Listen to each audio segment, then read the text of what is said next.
Assalamu alaikum warahmatullahi wabarakatuh to some of you and peace out to the rest of you. This probably wasn't appropriate to start with that greeting, but I'm not upset with any of you, and I can't guarantee it.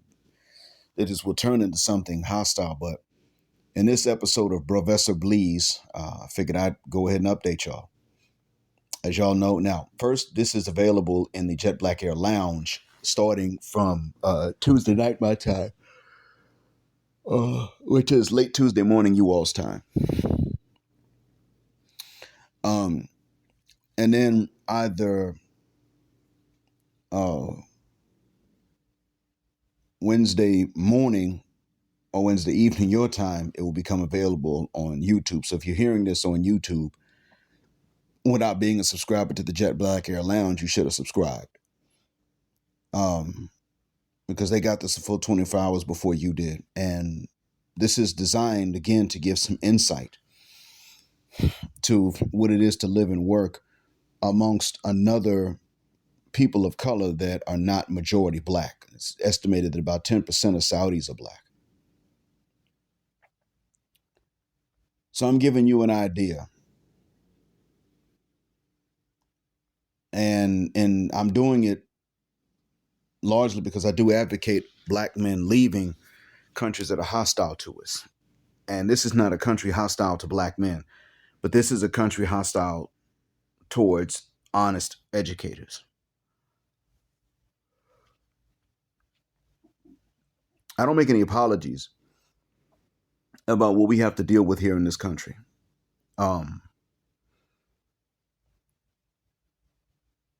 See, we think it's just us, and we always do, and that's one of the only reasons I'm allowing this on YouTube for free after a time in which the Jet Black Air Lounge members get to hear this first.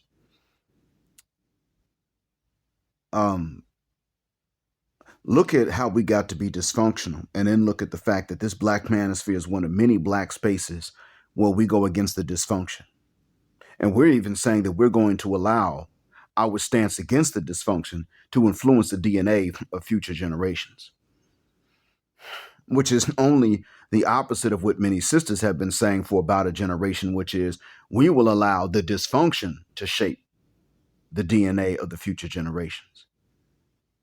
The sisters, even the accomplished ones, are saying they're going to pick based on dysfunction. We, the black men, are saying that we're going to pick against the dysfunction. We're going to pick quality. And if it means we got to go outside the race, so be it. My son is now dealing with this. A quality sister and a no quality sister are equally the same to my son. He's not going to get the best of what they can give. And that's not his fault. To make matters worse, we have to look at sometimes this group and look at us, ourselves, and say, well, we got this way. We didn't start off this way. We got this way. Then we have to turn around and look at some other groups of people and say, okay, now what the hell is your excuse? Now, I can understand what it is with Latin Americans. They were colonized. I can't understand what the hell this is with, let's say, the Saudis. Where does this come from? They're not violent. They're not hostile and hateful. So that's not the issue. But when it comes down to actual responsibility and having to do something to meet a standard to get something else that they want, they will wiggle around and do anything except focus and meet the goddamn standard to get the thing they want. A living comes with an education comes with self-discipline. Not only letting someone else tell you something, but writing it down, taking it home and practicing it so that you can turn around and actually implement what it is that you were taught. This is where this comes from.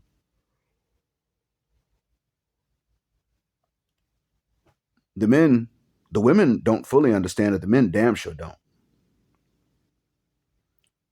You'd be shocked because the men are capable of being some real low life sacks of shit, even when they don't have to be.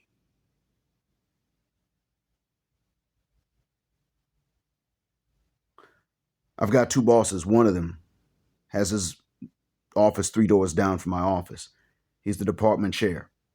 The other one is the department head. He's African American. His office has been moved from 4 doors down from me in one direction to now being in a completely different building. It's in the library. Why?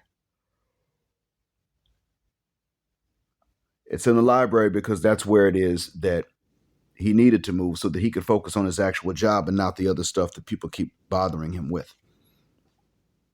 The things with which people bother him, sadly, are things that they should not. And these are things such as I shouldn't have this grade. Well, the fact that you need a translator to tell me this means you should have that grade. I've got students who have taken third-party exams, one of which is the exit exam, and they have not passed, or they have taken these third-party exams that have proven that they are not advanced level students, but they're still sitting in my advanced class. But I've told my students multiple semesters, what makes the difference is that you must improve. You must not have today the same mistakes that you have. I mean, you must not have later on the same mistakes that you have now.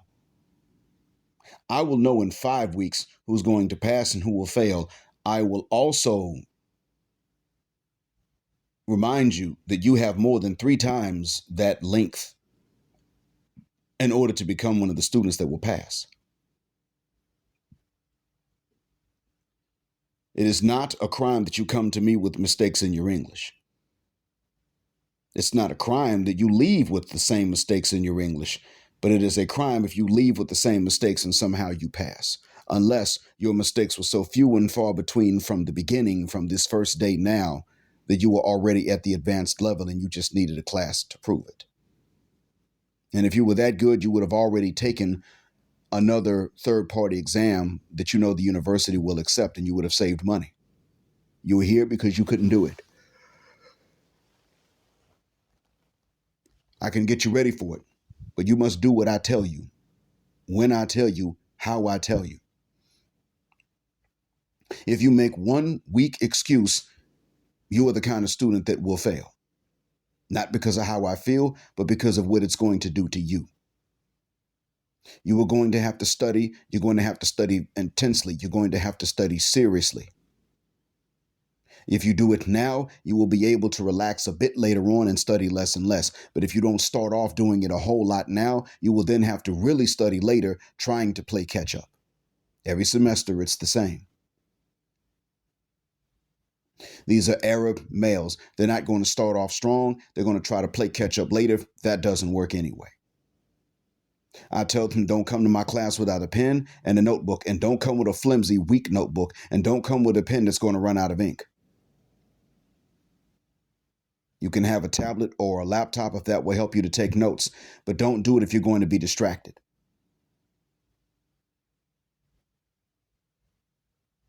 They play on their tablets. They play on their laptops. They play on their phones.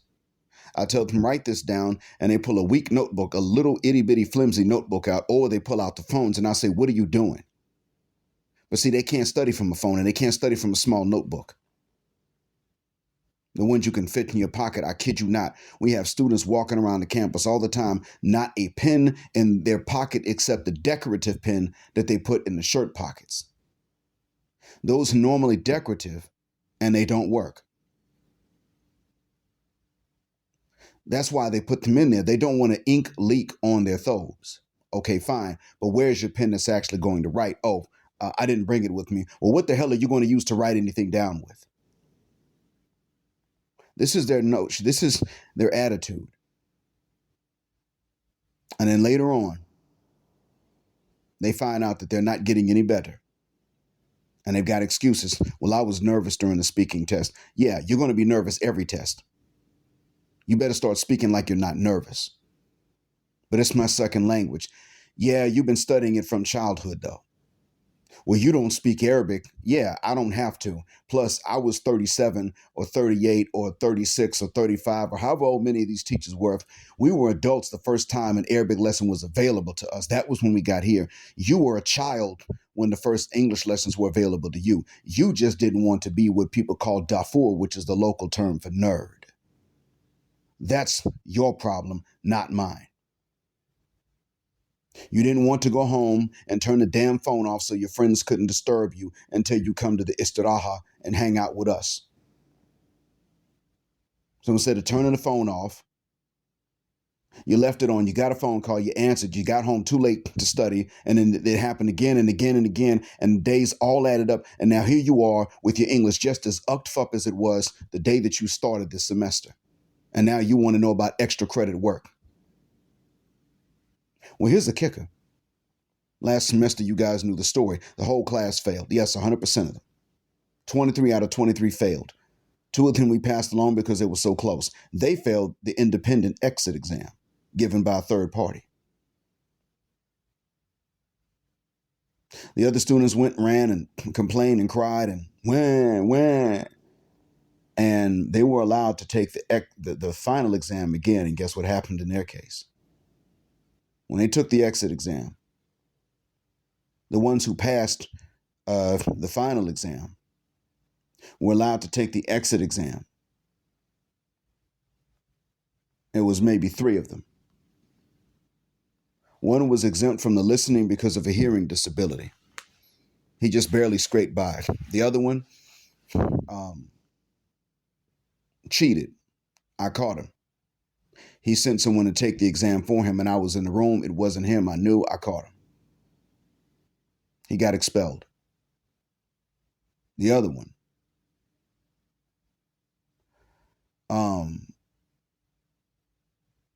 just barely scraped by. He finally got into the part of the university where you go into the main curriculum. He's there, and he's either out of the university or he's failing at this point. It's one of the two because he went in unprepared.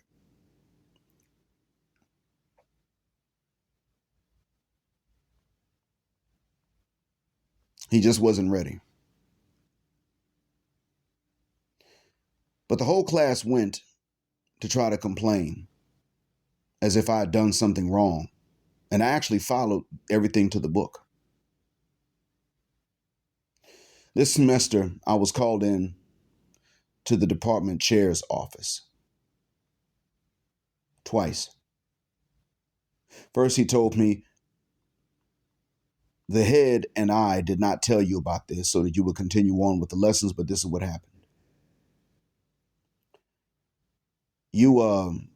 They complained.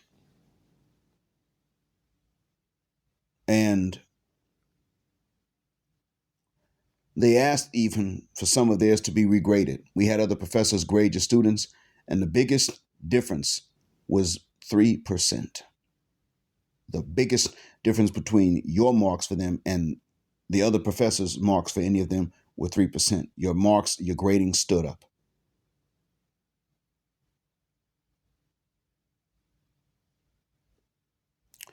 So I'm off the hook again. But what if another professor had simply thought, well, it's a bigger difference? What if it had just been that? Suppose that's all it was.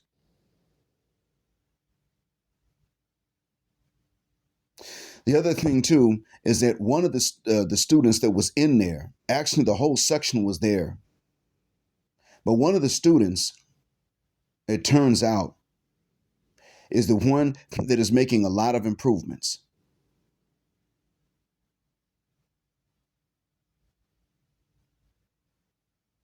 Another student was making a lot of improvements, and then he stopped. There were students that didn't need to be there. They didn't have to really worry about failing, and they were there at my boss's office last week complaining. What the F for? See, last week, you guys know that Tuesday, Wednesday, and Thursday, they didn't show up for class. Those of you in the Jet Black Air Lounge knew this you knew this when it happened. They sat up and just missed 3 days of class. Just took it easy, sat up, chilled out, missed 3 days of class casually. The last 3 days in which I was going to give them some more info and tips that would have helped them. Do you know what wound up being the case?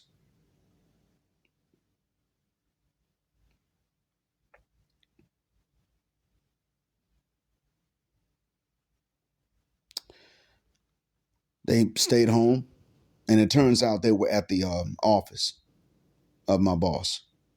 They walked their butts from the office in which my building is and my first boss's office is down to another building to where my and his boss, where my boss and my boss's boss has his office, and went to him to complain. And I thought, foot the wuck, man, what is going on?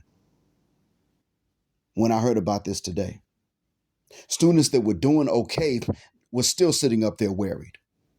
And what is the reason? Because I'm not giving free marks. That's it. And they know that if they screw up in their English, I'm on them. Not to be mean, but I'm telling them, hey, wait a minute, say that again. I see, I taught you how to fix that. Stop repeating the mistake. And they insist on a right to repeat the same mistakes and still get the results in life they want as if they have improved when they haven't. This is who the Gulf Arab is, especially the Saudi.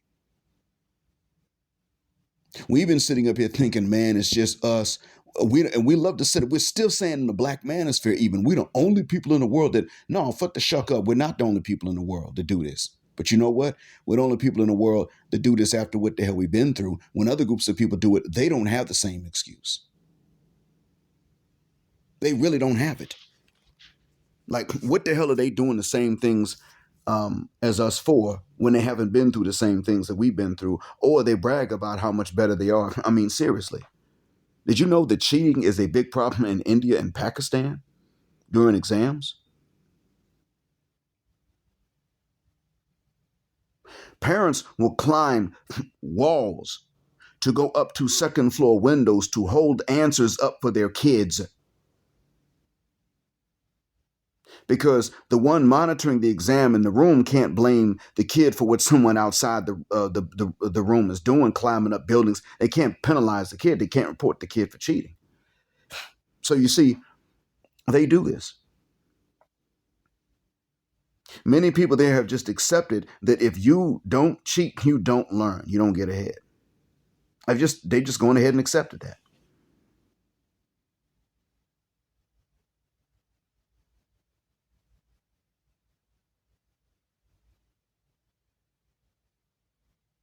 What excuse do they have? Because you know how high and mighty they love to act around us when they get to the States. Now, the ones that I work with over here don't get to do that.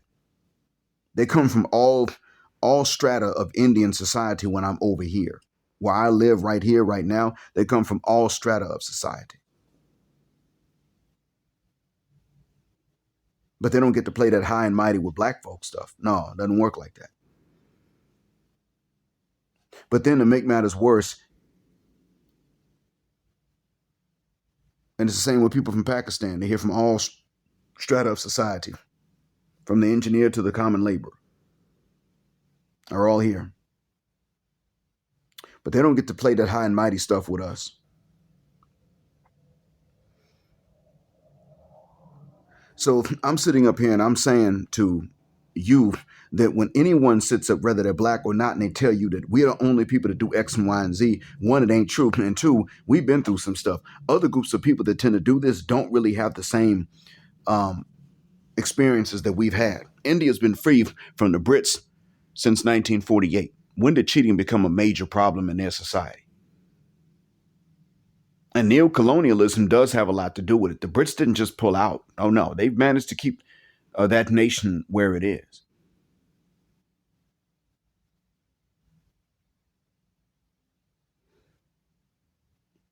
Some of us say, well, it's only the African women that go to the West and completely flip out in 6 months. No, it's not. Not at all. You got women from India that move to Canada with the plan already in motion to abandon their husbands back in India.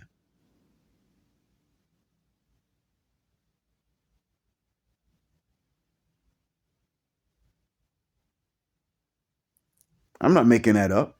It's a major issue. They're westernized by the time they get to the embassy. So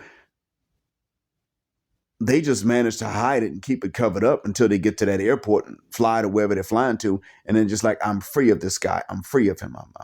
That's it. And they never put in the paperwork for their husband to follow them. And they just chilling. They're taking it easy. And you and I sitting up looking at them like, man, what the hell, bruh? If we hear about this, you and I would think, really? Yeah, really, them, yes. I ain't got to tell you what it is in China. Y'all done already heard. Shout out to BGS for the, and even someone else did it. I can't remember who it was. But BGS has really shown us what they're talking about in China. My students, pretty much my whole section, was sitting there. And they were lying to my bosses saying, well, we passed this class last semester. We just failed the exit exam. They were saying this. Turned out it was only two of them. Only two of them passed the advanced class and failed the exit exam. And one of them has his grammar so dot-gam upped up and his writing. His spoken and writing grammar so dot-gam jacked up, he was supposed to fail it. He was supposed to fail the class. Forget the exit exam. He was supposed to fail the class. And guess what wound up being the case? I just looked at what he wrote. It was terrible. I also listened to how he spoke, and it was fairly good. He passed his speaking. He failed his writing.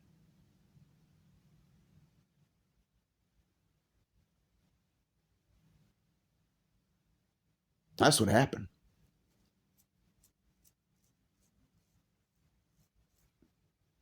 It's just but now a lot of other professors are sitting up and they're saying, well, after what you did, Jet Black, I'm not afraid to fail the students I have that actually fail. I'm not afraid to write down that these are their actual marks. They failed. They failed. That's it. They failed.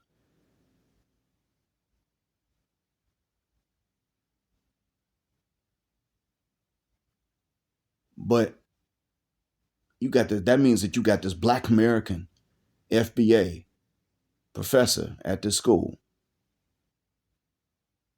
who by simply doing the job and keeping everything on the up and up and transparent is now the reason that a bunch of professors that ain't us are now empowered to just do their damn job and write down the results that they actually got from the students.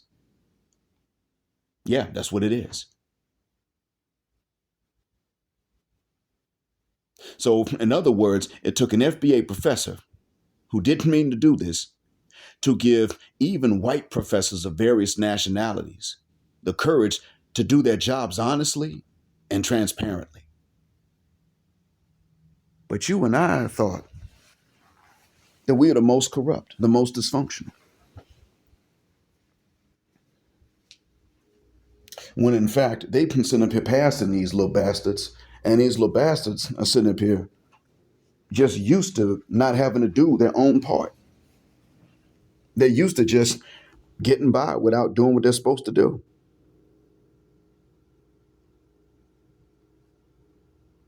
They've gotten accustomed to it, and to the point where when they realize that they're going to have to actually perform at the level, they panic, start lying, go to somebody else,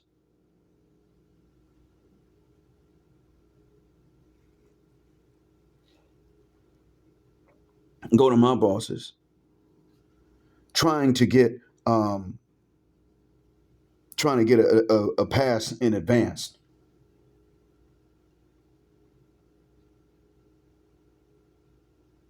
Trying to preemptively get the grades questioned, get my marking question, the accuracy of my marks questioned, because they're just so used to this.